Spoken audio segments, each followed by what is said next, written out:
You're not broke because you're lazy. Let's just say that out loud, because nobody else will. You work, you try, you cut back, and somehow the math still doesn't work. That's not a character flaw. The truth is, the game was tilted before you ever picked up the controller. Wages crawled while rent, tuition, and groceries sprinted. So, if just save more has ever made you want to scream, good. Keep that feeling, because in the next few minutes I'm going to show you 7 moves that work because the system is rigged, not in spite of it. Here's what this video is not. It's not skip the latte and you'll be a millionaire. That advice is an insult when your income barely covers the basics. This is the opposite. The small, asymmetric moves that give you leverage when the deck is stacked against you. Stick around, because move 4 is the one that quietly flips you from a person the system extracts from into a person the system pays. And the last move? It's the mental switch that ends the exhaustion for good. The thing the loudest voices online never tell you. Because staying angry keeps you scrolling. First, let's be honest about what you're up against. Because pretending it's all your fault is how they keep you stuck. Over the last few decades, the cost of the 3 things you can't opt out of, housing, healthcare, and education, has exploded, while paychecks barely moved. A house that used to cost 3 or 4 years of income now costs 8, 10, 12. You're not imagining it, and you're not bad with money. An entire generation did everything they were told, got the degree, got the job, and still feels like they're running up a down escalator. So when you feel like the rules changed mid-game, you're right. They did. But here's the part that actually matters. A rigged game still has moves, and the people who learn them quietly win anyway.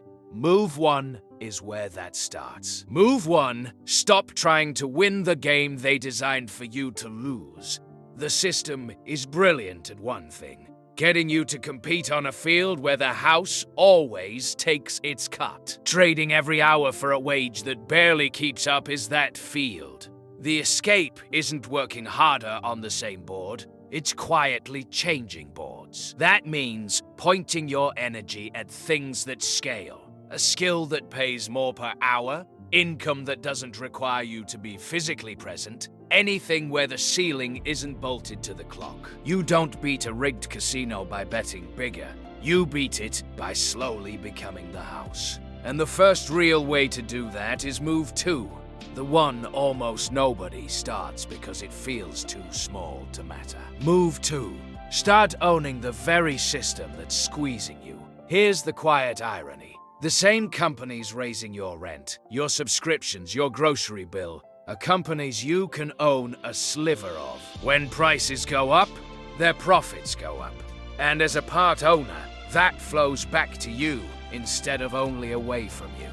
You don't need thousands. A few dollars into a broad, boring index fund makes you, in a tiny way, the landlord instead of only the tenant. It feels almost insignificant at first. $20, $50. But that's the point. You're moving from the side that only pays to the side that also gets paid. Do it long enough, and it compounds into something the system can't easily take back. Which is exactly why Move 3 matters so much, because the system is engineered to make sure you never have that $20 left over. Move 3. Take your cut first, automatically, before anyone else can. The entire economy is designed to reach into your account the second money lands. Subscriptions, fees, perfectly timed temptations. One-tap checkouts built by teams of psychologists to make spending frictionless. Willpower is not a fair fight against that machine, and you were never supposed to win it. So don't fight it. Out-automate it. The day you get paid, a small slice moves itself into savings or investing before you can feel it, before the system can grab it. You're not relying on discipline. You're building a track the money runs on without you. Pay yourself first isn't a cute slogan here. It's how you intercept your own money before a rigged, checkout flow does. But even automation breaks if you skip move 4. And move 4 is the one that actually changes everything. Move 4, and if you only take one thing from this entire video, take this one. Everything so far has been defense. This is offense. The single biggest difference between the people the system drains and the people the system pays is one question. Do you own anything that earns while you sleep? A rigged system loves that you only get paid when you clock in, because that keeps you dependent and easy to squeeze. So you build once something that keeps paying after the work is done. A small product, a piece of content, a service you turn into a system, a slice of a business, an audience. It will feel slow and pointless for a while. Then, 1 month, money shows up that you didn't trade an hour for, and something in your brain permanently changes. That's the moment you stop being only an employee of the system and become a tiny owner of it. But building that asset is almost impossible if you're still trapped by Move 5, the invisible leak draining you right now. Move 5. Hunt down the silent subscriptions bleeding you dry. The modern economy made a quiet discovery. People barely notice money that leaves in small, automatic, recurring amounts. So everything became a subscription. $9 here, $15 there, a free trial you forgot to cancel, a convenience fee that never goes away. Individually, nothing. Together, they can quietly eat an entire extra paycheck a year. Money the system siphons precisely because it's too small to trigger your alarm. So once, this week, you go through every recurring charge, and you ask one ruthless question. Is this actually making my life better, or just making someone else rich on autopilot? Every leak you kill and redirect into Move 2 or 4 is money you took back from a machine built to drain it slowly. And speaking of machines built to drain you, Move 6 is the one running inside your own head. Move 6. Stop buying things to win a competition you never agreed to enter.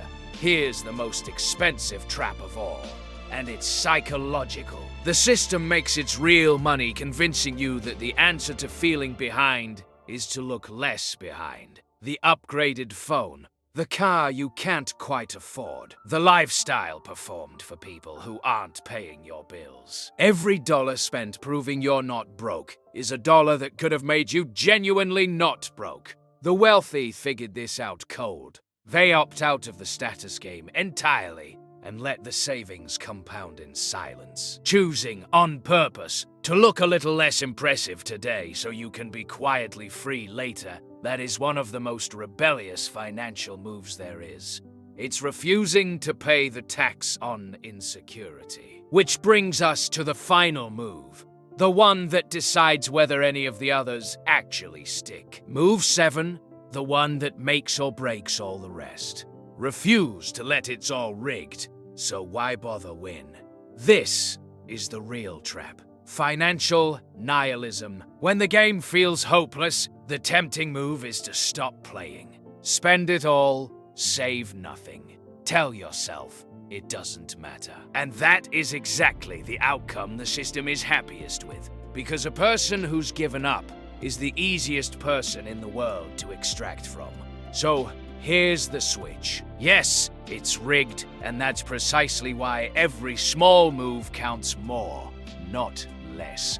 You don't need to win the whole game today. You need to make one move, this week, badly if you have to. Open the account, automate the $5, cancel the one thing. Leverage beats anger every single time, because anger keeps you scrolling and leverage quietly builds.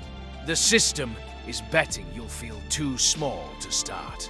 Prove it wrong. So, look back at all 7. Change the board, own a piece of the machine, automate your cut first, build one asset that pays you, kill the silent leaks, quit the status game, and trade nihilism for leverage. Notice that not one of them required you to already be rich, or to pretend the system is fair. It isn't. But rigged and hopeless are not the same word. And the gap between them is exactly where quiet, ordinary people build real freedom.